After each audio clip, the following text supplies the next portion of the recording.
তৎকালীন প্রধানমন্ত্রী শেখ হাসিনা সংসদে দাঁড়িয়ে বলেন, হেফাজত কর্মীরা গায়ে লাল রং মেখে মৃত্যুর অভিনয় করেছে। আপনি দেখেছেন যে গায়ে লাল রং লাগিয়ে পড়ে আছে, যখন পুলিশ যে ডাক দিয়েছে উঠে দৌড় মারছে, লাশ দৌড় মারলো। তবে এতদিন আওয়ামী লীগ সরকারের বিভিন্ন চাপের কারণে অধিকারের তালিকাটি প্রকাশ্যে আসেনি। 5 আগস্ট ছাত্র জনতার গণ অভ্যুত্থানের পর পদত্যাগ করে ভারতে পালান শেখ হাসিনা এবং একে একে বের হতে থাকে সে রাতের ভয়াবহতার চিত্র।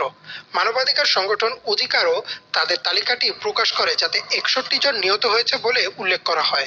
2013 সালে শাপলা চত্বরের ঘটনা নিয়ে এখনো কোনো সুষ্ঠু তদন্ত হয়নি। নিরপেক্ষ অন্তর্বর্তীকালীন সরকারের অধীনে এবার যদি সে রাতের ঘটনার নিরপেক্ষ তদন্ত হয়, তাহলে হয়তো বেরিয়ে আসবে থলের বিড়াল। তখন হয়তো প্রকাশ পাবে প্রকৃত নিহতের সংখ্যাও। ইমরান মাহমুদ, বাংলা ভিশন।